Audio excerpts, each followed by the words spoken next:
Where's the time? Oh, Henny on the Zoom portal, click report. Oh, Henny Kessler gave how to get this, I think.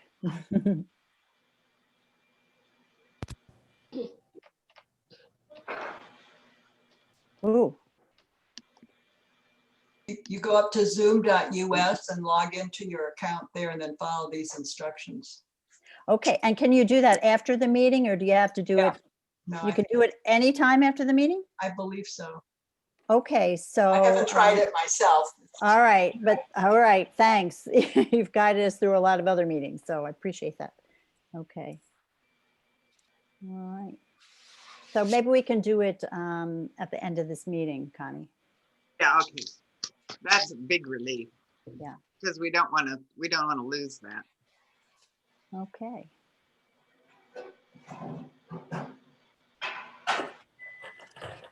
And you know where chat is saved on your computer?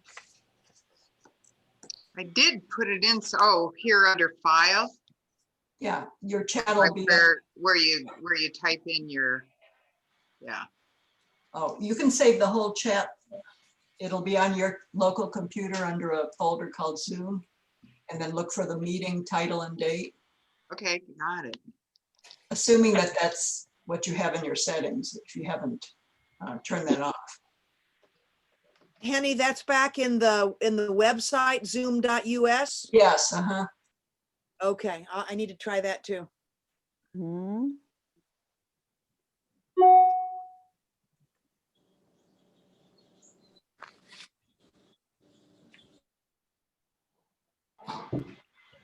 Everything always comes out.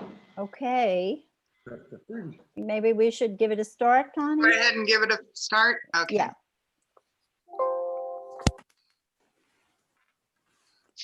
Okay. Well, I'm Connie Williams. I'm from Rio Rico, and Connie Aglione from Green Valley. We are the co-hosts of these climate conversations. Thank you very much for coming to learn about the curse of underground minerals here in Southern Arizona and to discuss how we might respond. The plan is for Gail Hartman, who will talk about mines in the Santa Ritas, to go first, and then she will be followed by Carolyn Shafer, who will talk about mines in the Patagonia area. Then we'll split up into a couple of rooms, and we'll talk a little bit more about that when we do.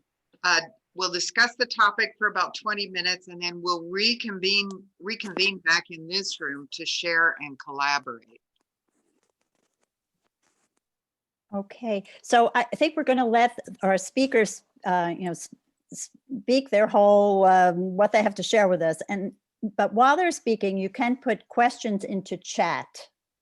So you have that option, and then when they're finished speaking, we'll have a couple of questions that all of us can listen to.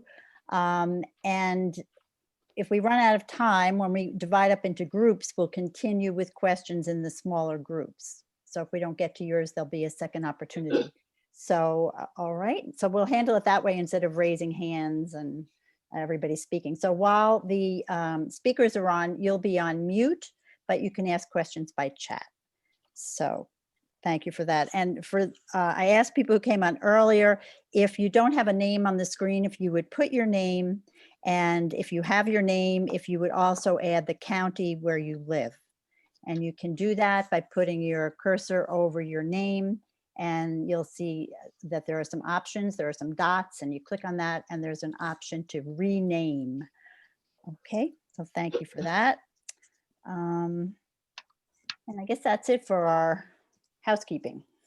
Okay, except for if you didn't get a link directly from us, if you don't think you're on our email list and would like to be for some of these future climate conversations, Connie will put an address that you can send and just say, sign me up. Right. We'll what you're talking. On the chat, before we started, I put the email address for our climate conversations. So if you want to be sure you're on our email list, you can send us an email requesting that.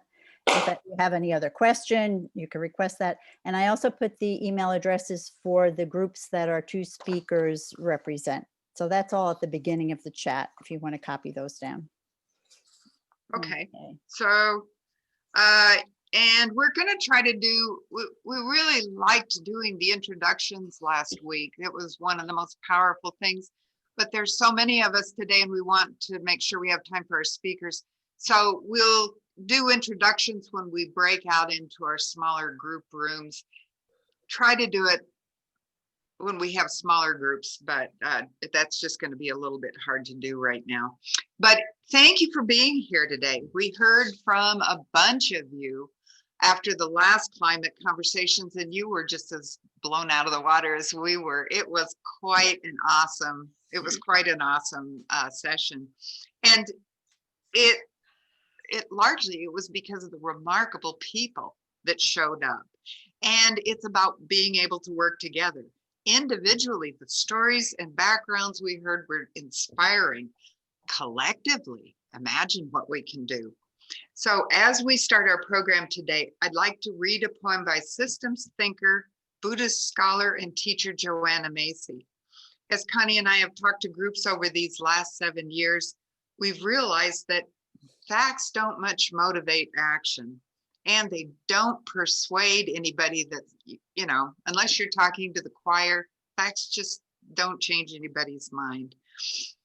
The place where change can happen is when we connect with others through our shared values. And quite frankly, it's our values that keep us going and help us avoid burnout, because this has been a long slog. But remembering our values really does help. So our values are expressed through our hearts, not so much through our heads. And this poem of Joanna Macy's helps us express one of these values that I think we all hold pretty dear. So I'm just going to read it, but I'm going to put it up on the screen and you can kind of quietly read along with me. And let's see if we can make this work. You live inside us, beings of the future. In the spiral ribbons of our cells, you are here. In our rage for the burning forest, the displaced people, the oil-drowned seals, you are here. You beat in our hearts through these endless Zoom meetings. You accompany us to mine-tailing wastelands in drought-stricken communities, and then into the halls of the lawmakers. It is you who drive our dogged labors to save what is left. Oh, you who will walk this earth when we are gone, stir us awake. Behold through our eyes the beauty of this world. Let us feel your breath in our lungs, your cry in our throat. Haunt us with your hunger, hound us with your claims that we may honor the life that links us. You have as yet no faces we can see, no names we can say, but we need only hold you in our mind and you teach us patience. You attune us to measures of time where healing can happen, where soil and souls can mend. You reveal courage within us we had not suspected, love we had not owned. Oh, you who come after, help us remember, we are your ancestors. Fill us with gladness for the work that must be done.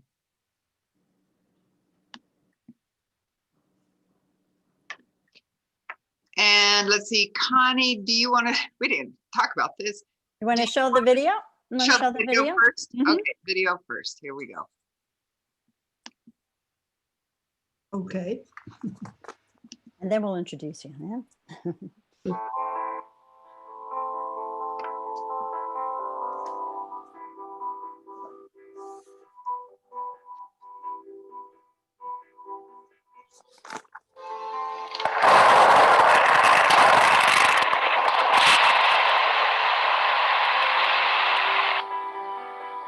If built in the Santa Rita Mountains, the proposed Rosemont open-pit copper mine will deplete and pollute the water flowing through Sienna Creek and Davidson Canyon, two important desert waters that are protected from any degradation by Arizona law. These these outstanding waters of Arizona, as they are known, are critical surface and groundwater resources for the Tucson Basin, and a refuge for animals found in few other places in the world. El Jefe, who lives here, is one of only 2 known wild jaguars in the United States.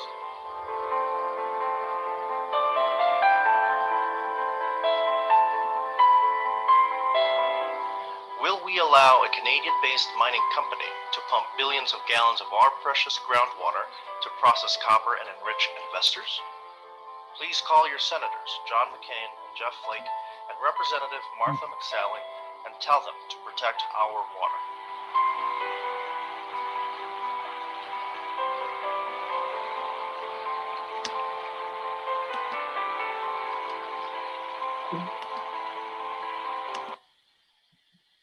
Okay.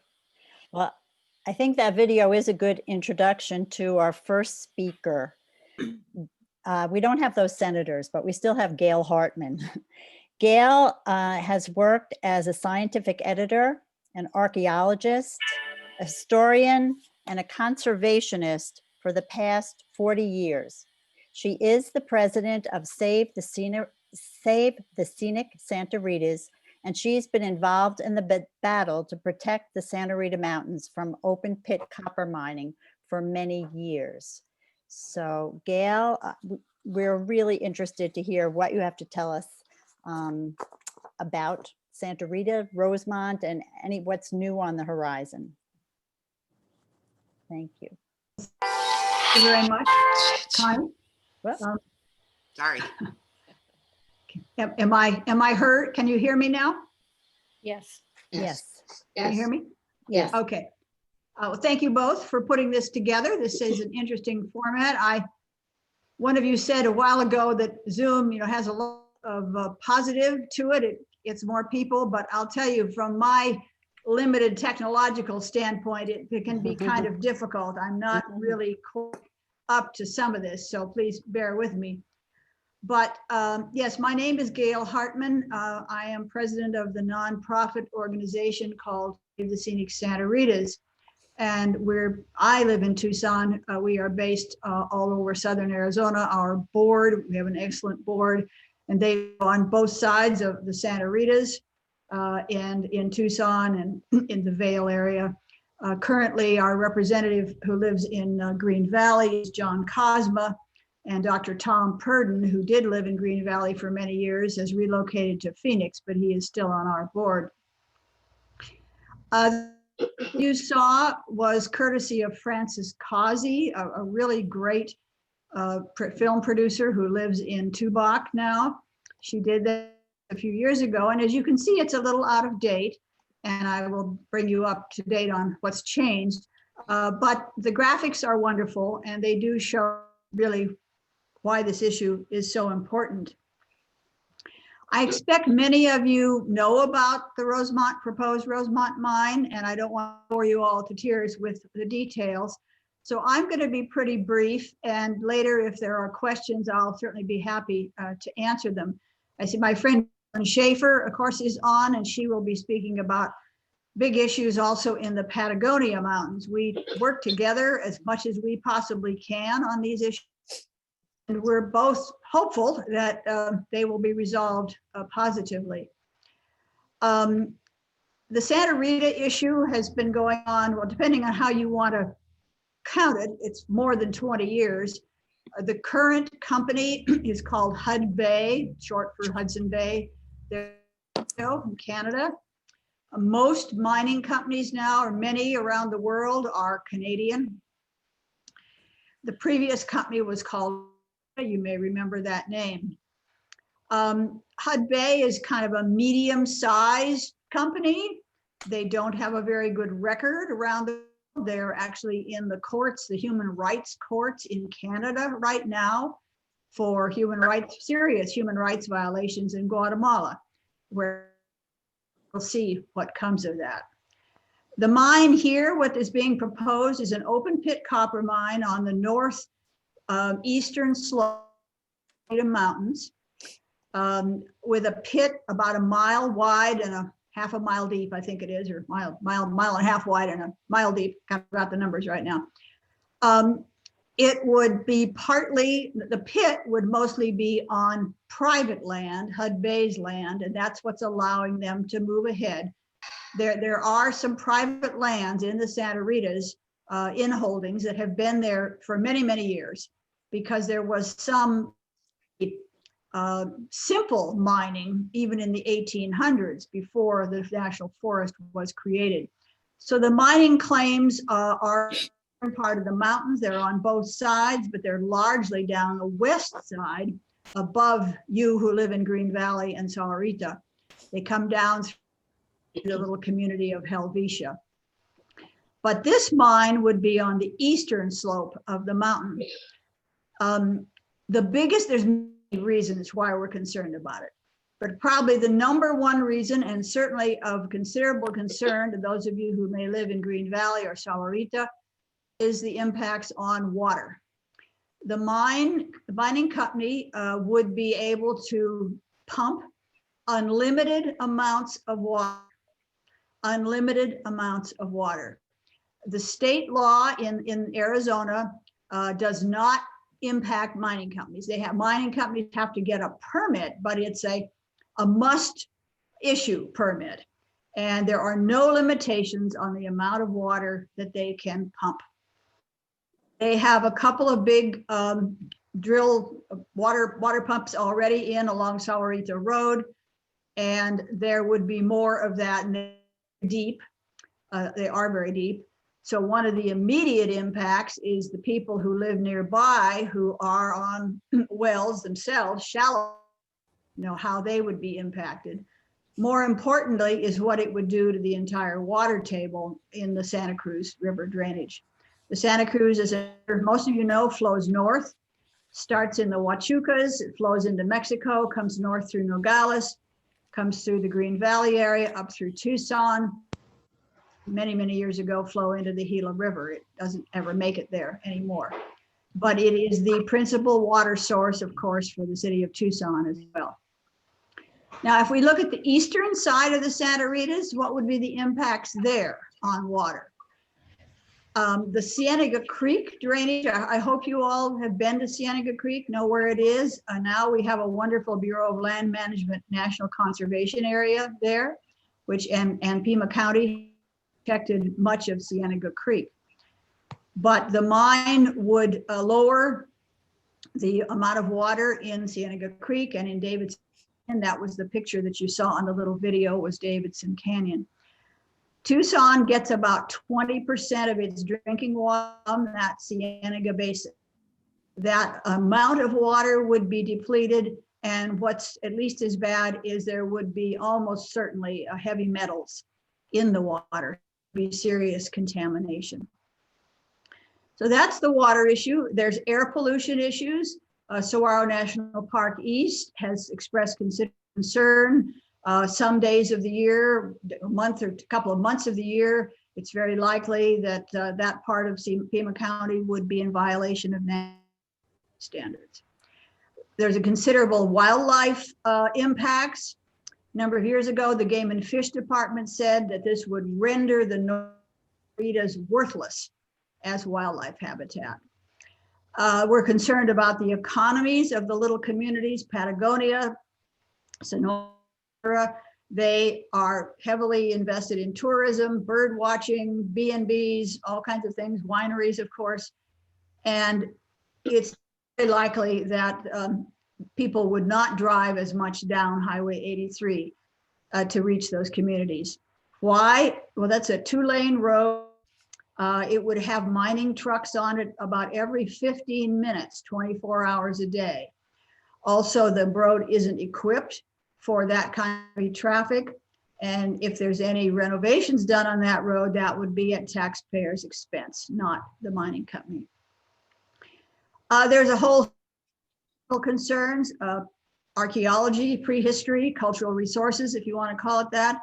There is the Tohono O'odham, the ancestors of the Tohono O'odham who live here today, the Hohokam, as they are called, had a village in the location of where this mine would be. That would be, to be fair, there would be archaeological excavations done, and a report would be written, but the village, what's on the ground, would be gone.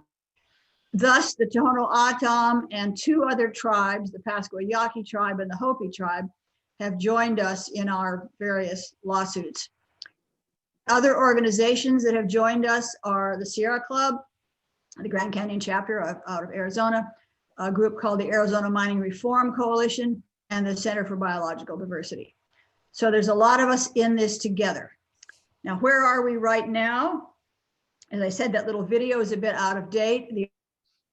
Their permit, but the good news was that in July of 2019, the federal judge here in Tucson, Judge James Soto, wrote an opinion that the mine could not go ahead, that it was the permit that the Forest Service had issued was in violation of the National Mining Act. Well, needless to say, Hudbay immediately took that to court. And so they filed briefs, we filed briefs, et cetera, it goes back and forth. And in February of this year, of 2021, the Ninth Circuit Court of Appeals will be hearing our case. Now, it is our hope, of course, that they will agree with Judge Soto. We don't know. There are 30-some judges in every appeals court. Mine are judges in this case from California, Washington, Oregon, I think Nevada, and Arizona. We don't know which judges will be chosen to hear the case or how they will be picked. It's rotation. And that's going to be a big deal. But we're hopeful, and to get into politics, which I try to avoid generally, but in this case, we're very hopeful that the new administration will look more carefully at some of these issues. So I think that's all I have to say for right now, and I'm sure happy to answer any questions. Okay. Well, people can write questions on the chat, but I have a question. If there's a favorable ruling in February, is that the end of the story for the Rosemont mine, or do they have other options for challenging? That's an excellent question. The answer is that's probably the end. Mining law is a little uncertain in some ways.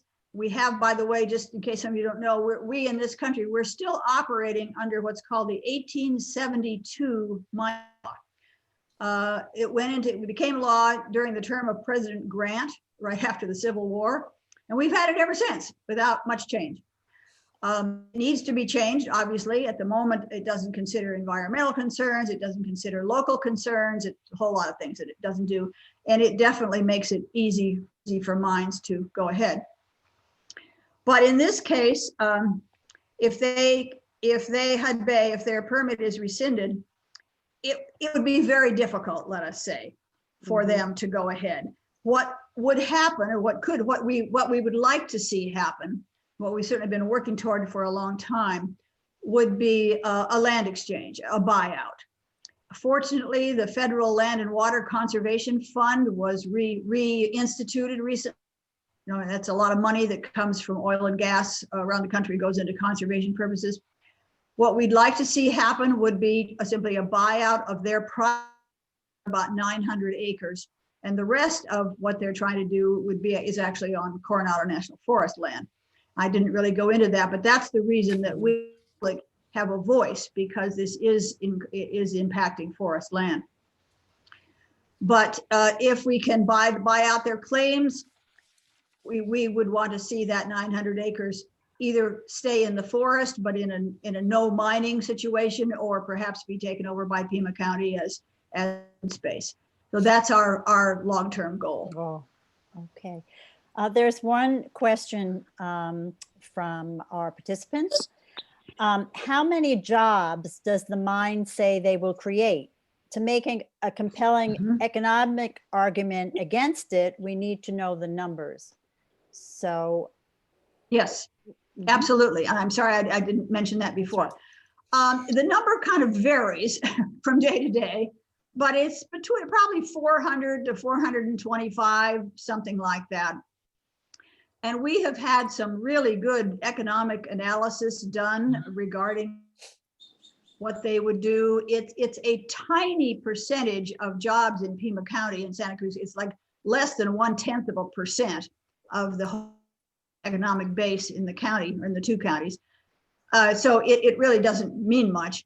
It also, as we understand modern mining, many of these folks would come from other places. They would be, well-educated engineers and so forth that would not probably be in the local workforce. But yes, there would be jobs, and of course there would be some spin-off under where those people live and where they spend their money and so forth. From everything we've been able to determine and the economists that we've spoken to, the negative impacts far outweigh any positive impacts from those jobs. Also, the mine is only, and this is what HUD-Bay says, the mine is only expected to last between 20 and 25 years. The copper is deep now, and they have to have a huge burden. They have to get off before they can get to the copper. It's low quality, as virtually all copper is today, because all the easy copper has already been mined. And there's not all that much of it. So 20 years, they're gone. They leave us with a huge hole in the ground, serious impacts to our water, and a lot of the other things that I have said. Okay, maybe we can take a couple short ones, and then the other questions we could discuss when we go on the small group. So I'll take these two. What is the U.S. Forest Service position on the current proposal? Oh, they granted the permit. That's who we are in court against right now. Okay, so the Forest Service was in favor of the mine going forward. Okay. And yeah, the Forest Service does, let me Go just ahead. comment on that a bit. The Forest Service is in a very difficult position because they are dealing with antiquated law, and because their lawyers in Washington tell them, not to be sticking their necks out. We know from personal experience that most of the people on the local staff, Forest Service staff, do not favor this mine, but were not in a position, or at least they chose not to be in a position to take any action opposing it. Okay. I said I would take one more question. Connie Williams, do you think that's about right with our timing, and take the others? Okay, yeah, I'm going to take one more. We'll do the others in the group and at the end, okay? And we can send them out to people. All right, because we told people we're going to talk about this, what is happening on the west side of the Santa Ritas now? We heard there was exploration for mining. Why are they mining there now? Oh, yes. Yes, thank you for bringing that up. I forgot to mention that because it's a sort of a separate issue. A couple months ago, HUD-Bay, we first heard about this from an article in the Green Valley News, actually. They announced that they were going to do some exploratory drilling on their private land, on their claims, which they can legally do. The areas that they chose to do that on are, on the west side of the mountains, up mostly quite high near the ridge line, but not all. So if you know where Helvetia is, it's kind of above that, or Lopez Pass up on top of the mountain, it's in that vicinity. We were able to get there's a wonderful nonprofit organization called Lighthawk that will fly for you and take photographs for conservation issues. Because of COVID, we were not able to go up with them, but the pilot, who did a terrific job, simply flew for us a couple of weeks ago and took a bunch of pictures. We're just in the process of out so everybody can see them. If for those of you that are on our listserv, we sent it out about a week or so ago, one of the photos. So what they're doing, well, I mean, it's not wonderful. It's not in the big picture, it could be a lot worse. They're digging some holes with drilling. So they've made some more roads. They've got some trucks parked up there. And they're trying to see, apparently, if there's more ore, worthwhile ore, west side. Now, they can't do anything about that. And that is not in the current permit proposal. So if they wanted to try to mine that, they'd have to start all over and start a new proposal, which we think is actually pretty unlikely. Okay. Well, there are several really good questions, but we're going to hold them for now and get on so we get a chance to hear Carolyn also. And we'll all be coming back together at the end, so to share some of this information. All right, thanks a lot, Gail. And you're going to stay with us to the end, so. Yes, I will. Okay, okay. And I might just mention, because we're all kind of new to Zoom, on the upper right-hand corner, if you hover your mouse over it, it says view. There's so many people. We've got 41 people at this meeting right now. If you click that little icon that says view and go to speaker view, you'll get a big full-size screen of the speaker. It's a little easier. I'm finding it a little easier to follow. So, so not required, but just an option. Okay. And I am. So it is my great pleasure to introduce Carolyn Shafer. She is the mission coordinator for PARA, which is the Patagonia Area Resource Alliance. She's got a surprising background. She managed a law firm. She was co-owner of a power line construction company. She was owner of a directional drilling company. She's directed a charter school. She was founder and co-owner of a local art gallery. I mean, this is incredible business background for taking on big corporations and public agencies. But there's another side to her too. She is an initiated earth keeper in the Q'ero wisdom teachings of the high Andes. To be an earth keeper is to know that everything has a spirit and that all is sacred. I've watched her work over these last few years, and she is a no-nonsense strategist, capable of bringing together lots of different people and resources to hold agencies and corporations' feet to the fire. But it comes from a deep place of love and compassion for our Mother Earth. I'm proud to introduce my friend, Carolyn Shafer. Carolyn. Thank you, my dear friend, Connie. Thank you. Okay, I will work to rise to the occasion of that beautiful introduction. Thank you, Connie, and thank you to both Connies for bringing this together, and gratitudes to Gail with Save the Scenic Santa Ritas. She and I do spend a good amount of time on the phone together in this work. So I'm going to start by sharing my screen.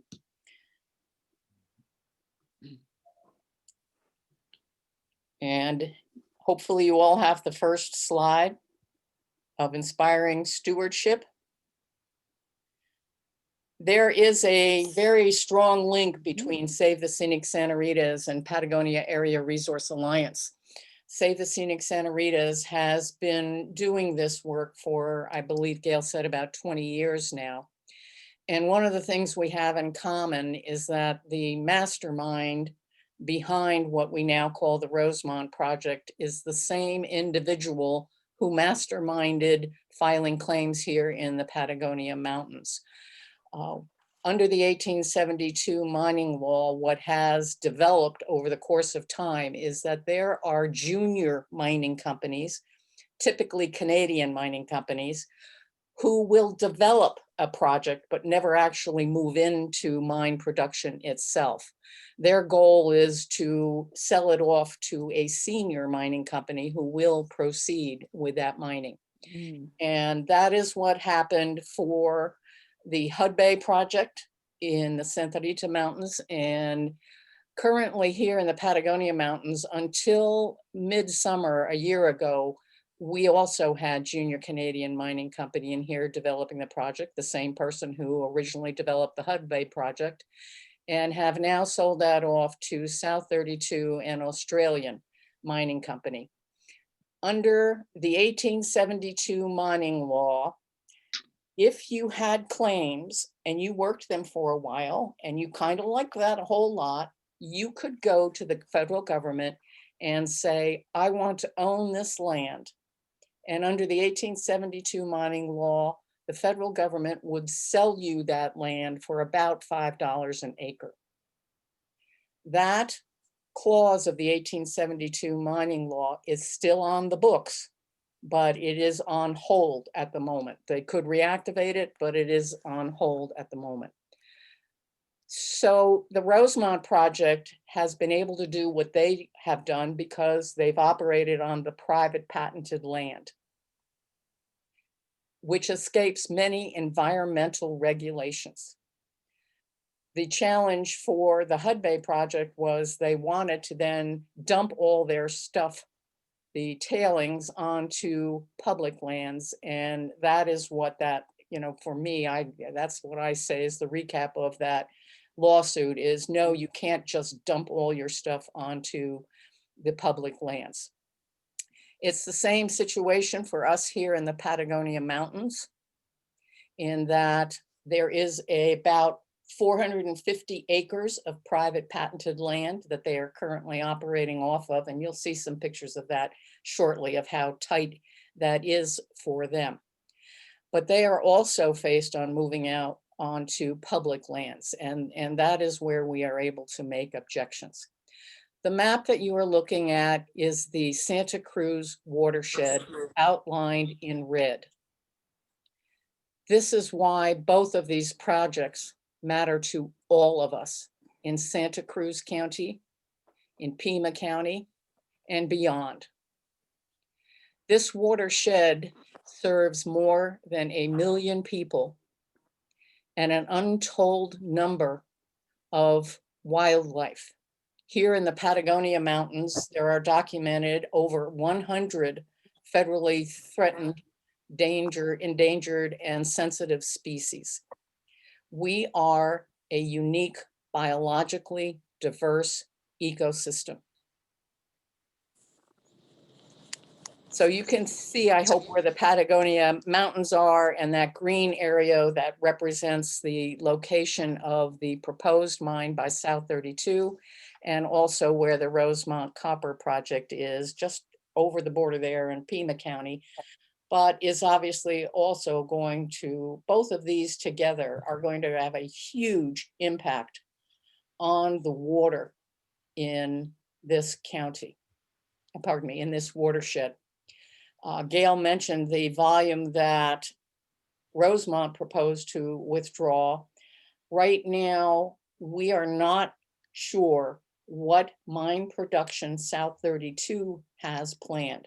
We only have the information from the prior owner of this project, and that project was talking about almost 1 million gallons of water per day.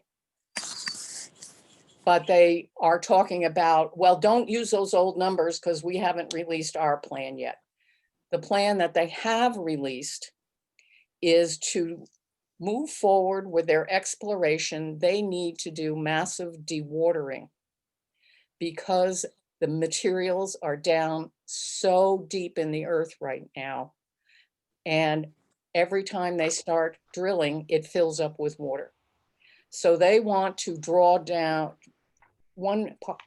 pardon me, they don't want to draw down. We don't know how much they want to draw down. We know they want to draw down and dump 1.6 billion, with a B, 1.6 billion gallons of water a year for 4 years in order to be able to reach the minerals of interest to them.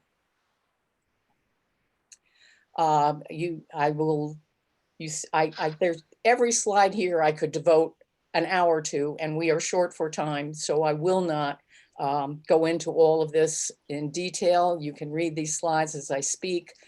I will share a PDF of the slides for anyone who wants to see them with Connie so she can share them, and this is being recorded for further looks. So 21st century industrialized mining exploits the 1872 mining law, which, as Gail said, is horribly outdated. This thing is almost 150 years old. We've made a few changes in the 150 years, including our reality today of where we are with our climate crisis. 21st century industrialized mining exploits the 1872 mining law. They get to take out all these minerals for free with no royalties. The history of mining is that we, the taxpayers, are left with the environmental damages. And I want to share a contrast that I think brings home the difference of mining then and proposed mining now. The Patagonia Mountains do have a 100-year history of mining from about 1860 to the early 1960s. During that entire 100 years of mining production, a total of 250,000 tons of ore was removed from the mine. 100 years, 250,000 tons. The former owner of the Hermosa project proposal was to remove that 100-year total every 25 days. Wow. This isn't your grandfather's mining anymore. This is dramatically different. And as I said, there's a lot I could say on every slide, and believe me, the 1872 mining law I could devote a day to, so, but we won't. This is a map of the Patagonia Mountains and the claims in these mountains. And I will do my best to explain them because I thought I might be able to use my little thing to show you, but I won't. The gray areas that you see are claims by still a junior Canadian mining company by the name of Barksdale.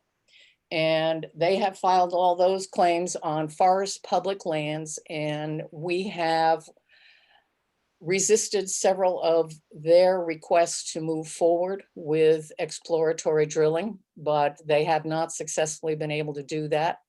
There is an open request for them to do drilling on the San Antonio project, which you see on the lower right there. And we're waiting for the Forest Service's decision on that. The large area in the middle that you see, I want to point out the yellow and then the green. The green is Forest Service public land. All of that is claimed by South 32 now. They own those claims. The yellow portion is patented land. So that's private land that used to be public land. And because it's private land, they are allowed to operate with very little environmental regulations. They do have to get some permits to do this drawdown that I mentioned and dropping water in. But unfortunately, as Gail said, it's essentially as long as you cross your T's and dot your I's, your wish is granted. We are in the process right now of challenging the permit applications that South 32 has filed. And that is based on them not providing sufficient information to the state about the huge ramifications of this level of water drawdown in a very fragile environment during a time of mega drought. So we'll see that those yellow sections, I'll point those out again, but those are South 32's private patented lands. The green area again is all of their unpatented land claims that they have filed. Those claims between those two companies total about 39,000 acres immediately outside the town of Patagonia. In addition, Rio Tinto has been filing claims throughout the Santa Ritas and the Patagonias, but we have heard no intentions from them of what they want to do yet. The Hudbay project would impact this watershed for multiple reasons. And as Gail said, there were going to be huge impacts to the Sienna, and in order to mitigate, which has become one of my least favorite things about all of this mining activity, is mitigation essentially means, okay, I'm going to destroy your firstborn child, but it's okay because I'll go make another one for you. And that doesn't work for me, but that's the reality that we deal with. Hudbay, in destroying Sienna Creek, filed a plan with the Forest Service to do nice things, they thought, within the Sonoyta Creek watershed. But two of our major organizations filed remarks on that and saying, you know, this isn't a good plan and no, it isn't going to help us. But we're hoping that the lawsuit that Save the Scenic Santa Rita has filed will be successful, and that will shut down the Hud Bay project and will be a huge precedent for this project, because again, you can see they are operating right now on private patented land, and they want to move out onto the unpatented land, and we don't want them to do that. So you saw the map. Here's a picture of what it looks like on the ground. This is that one of those yellow areas. This is about 300 acres and private patented land. It was formerly owned and operated by the Asarco company. And as is typical with the former mining companies, they walked away and left significant on the ground environmental damage, which is one of the reasons Alum Gulch has such contaminated waters. It was a good thing that they came in and they remediated this work. The South 32 owns this private patented land now because the mine company went to the state and said, oh, gee whiz, you and the taxpayers have been left with this environmental nightmare. Why don't you sell it to us and we'll fix it? So the deal, the original deal with the state was the mining company was going to own the former Asarco property. They proposed to put in a passive water treatment plant that would have cost them approximately $3 million.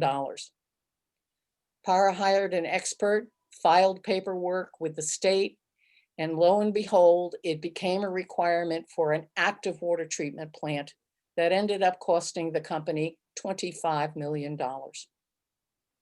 Every time we move them from passive to active, it's better for the environment. Every time we move them from 3 million to 25 million, they bear the cost of fixing things rather than the taxpayers. We believe that the people and the planet matter more than profit for corporations, and that the first tenet of responsible mining should be a recognition that there are some places that should not be mined, knowing the threats to the planetary ecosystem. The Patagonia Mountains are part of the Madrean Pine Oak Woodlands, a global biodiversity hotspot, as are the Santa Ritas. All of the Sky Island corridors are very important to protect. There are 6 different biological provinces that overlap in this region. The Patagonia Mountains are a range and gateway for the jaguars and ocelots, and as I said, over 100 federally threatened endangered species within our area. We are the pollinator capital of the United States, with over 600 species of bees, 300 types of butterflies and moths, 14 hummingbird species, and 2 nectar feeding bats. We have more unique creatures per quarter quad under the USGS system than many other places, or if not all other places in the United States. We are so special that scientists recognize that this region is one of the top 5 regions in the world most in need of protection for species survival. And species survivals includes the human beings. On the upper left, you see that yellow patented land again.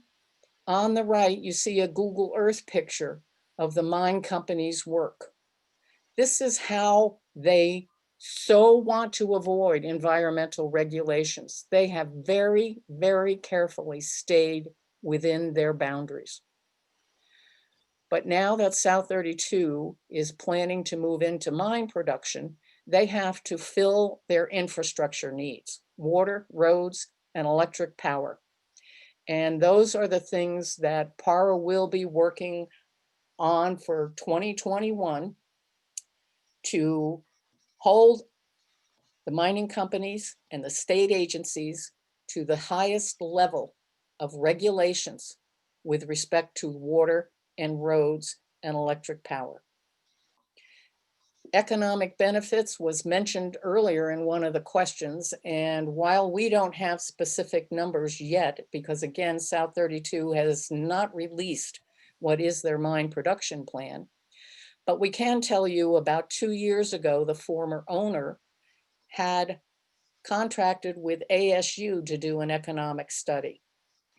It was nothing but a one-sided fairy tale. None of the downsides of doing mining were included, and there was no evaluation of what might happen to a very healthy and thriving nature-based economy that is here in the Patagonia Mountains. And we do have ongoing exploratory drilling by the senior South 32, but it is on their private patented land. There's not much we can do. But we do have another junior Canadian mining company in here, Barksdale Resources, who owned those 3 big gray areas.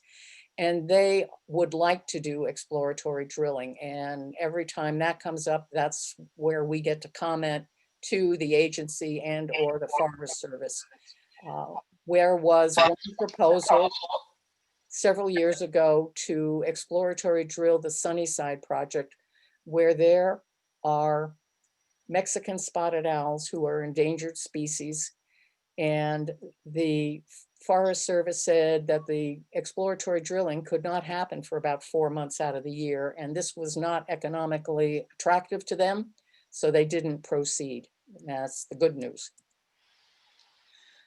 PARA primarily wants to empower all of our community activists to step up and speak out to protect our water and our wildlife. And it is going to take all of us. And we have the opportunity to do that. I am personally very encouraged by the change in the federal government. I don't expect a lot of difference immediately, but certainly we'll staunch the bleeding and the wholesale throwing out of environmental regulations that has been occurring under the Trump administration. But because of the situation unfolding with Congress, it is unlikely we will be able to make significant positive changes in laws, et cetera, but we're better off than we were under the current administration, I certainly hope. Does resistance work? Yes, resistance does work. PAR has been at this since 2011, and this is a good place to pause and say, thank you, Save the Scenic Santa Ritas. Originally, the Patagonia Mountains were also a part of their mission and still is, but because of the huge threat in the Patagonia Mountains, Patagonia Area Resource Alliance formed in 2011 to be the lead organization on this resistance. We have successfully shared information about the threats, and we have major victories, including originally the former owner of this project intended to do an open pit mine. And that plan, because of resistance, was abandoned. And now they're on their private patented land and talking about an underground mine.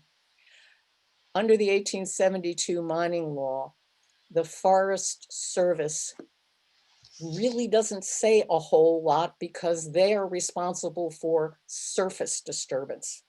And if this is an underground mine from private patented land and they do lateral drilling underground, it's a whole different ballpark.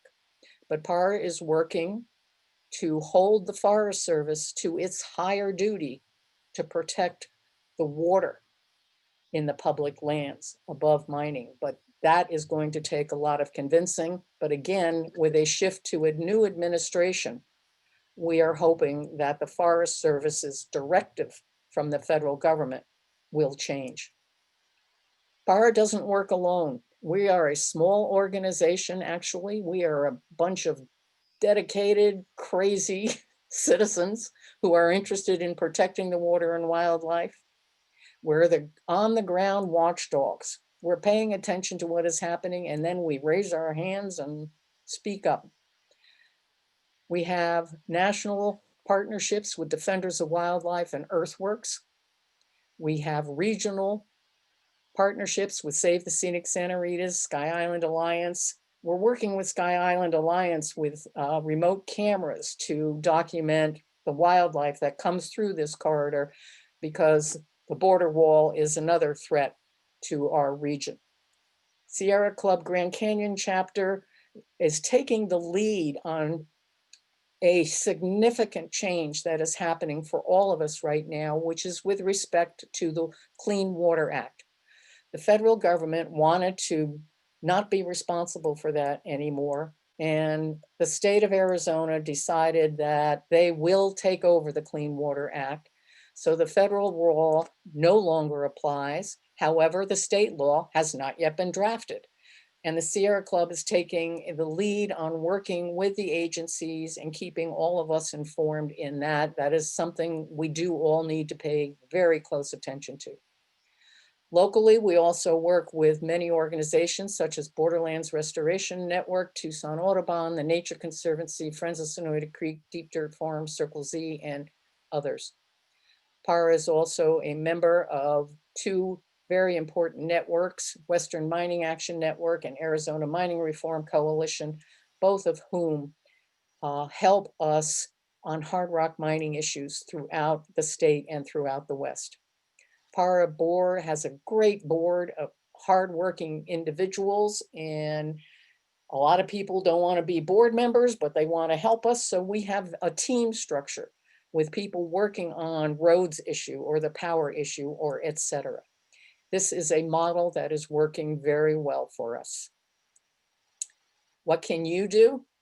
Please stay informed. Visit our website and sign up for the newsletter and social media information. Any action steps that we ask going forward, we put out in our newsletter, and that's the major reason for asking you to please be involved. Support environmental organizations that are working to change the federal and state laws, and volunteer with your local community organizations, and let our voices be heard. Letters to the editor, communicating with legislators, responding to call for comments, and voting. All of these things are critical action steps that each individual can do. And our organization, PARA, as well as Save the Scenic Santa Rita's, we both have great newsletters. We will reach out to you and let you know this is critical at this point in time. Please do this, that, or the other thing. It's a key action step by everyone. And thank you for being here and listening, and hopefully you will join us. I want to close this presentation by saying to this group, who I don't think there's anybody who will disagree with me, the mega drought is real. Species extinction is real. Neither of these facts are debatable. And we can't forecast how this story ends, but we can guarantee it will be a better story if we all work for the best solution for the ecosystem. Thank you. Okay, let's see, Carolyn, can you close out your screen maybe? I am trying to. Welcome to Zoom. I'm trying. Thank you very much. That was really interesting. And if you have questions, put them in the chat is probably the best way to do it. I noticed something from Robert Gay, who knows Carolyn better than we do. He says, do what you can do. Get out there into the nature we're trying to preserve, however you love to experience it. I think that is just awesome. And Francis Glad has put in the chat the Patagonia Alliance, the PARA website.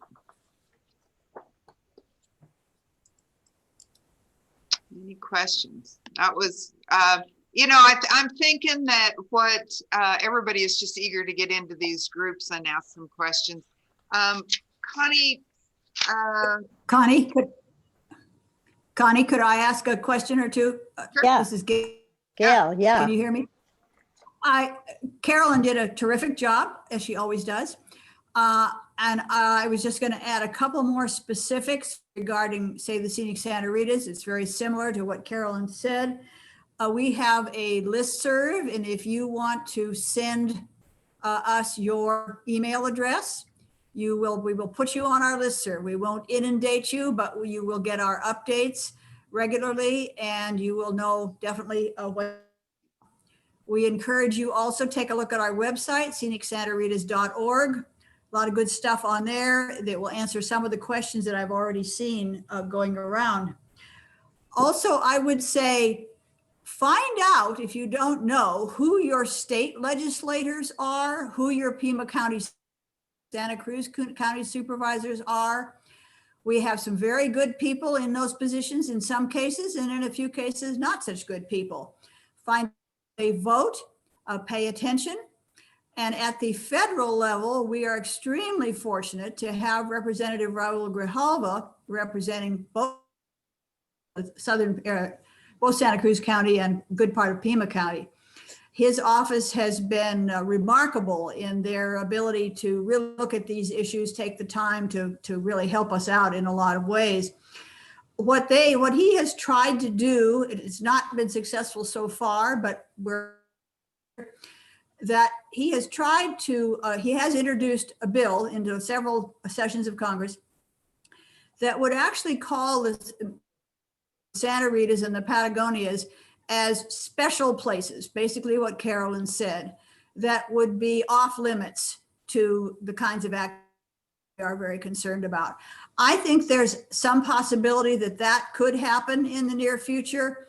I don't know how much money would have to change hands. Some would, these be bought out to some degree, but that's what we're going to need for these areas to remain protected, is some kind of long-term federal legislation. Okay, that's all for me. Okay, we've got, Thank you. I want to stick a pin in that legislators. I think we've got one with us, but we'll come back to that in just a minute. Let me catch a couple of these questions. Nisa said, what role is the U.S., let's see, I think this is for Carolyn. What role is the U.S. Fish and Wildlife Service taking in the protection of the wildlife in these areas?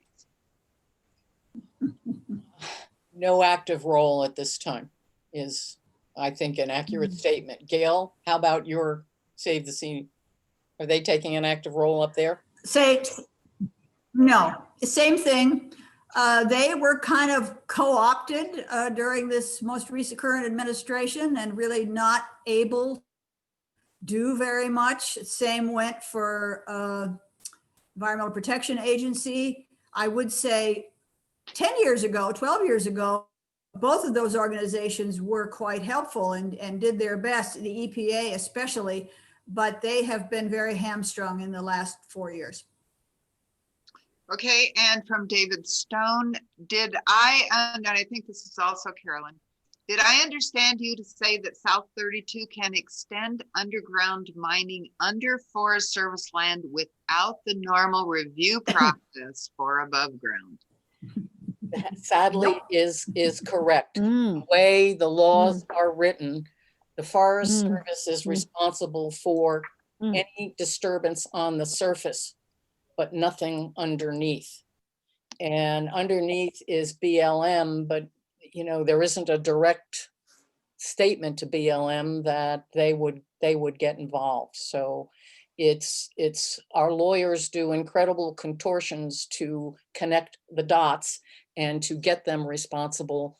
But yes, unfortunately, they can do lateral drilling underground and escape environmental regulations unless we raise our hands and speak out.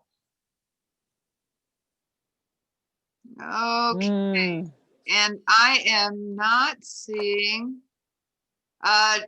Representative Daniel Hernandez was here earlier. Are you here and I'm just not seeing you? Shout out if you are. Otherwise, I think what we'll do now is we'll go into our groups. Normally we go into discussions by county. That's still an option. But if you have some specific questions for one or another, the way we are doing this is just to let people go into the groups as they choose. So there are 2 breakout rooms.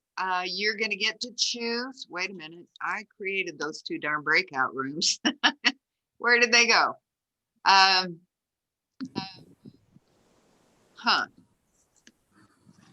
Mhm. Yay, Zoom. Well, Connie, this has got me sort of baffled. I made 2 rooms. I named them Pima and Santa Cruz County, and they are not, Hmm, they're gone. they're showing, And not they showing. pretty much assigned people to rooms when I was going to let people go to their own rooms. Oh, it just, when we don't know on what basis they're assigned? I have absolutely no idea. I Well, completely got me baffled. I don't know. In the interest of time, I don't know what else to do. I'm going to open a room and let's just see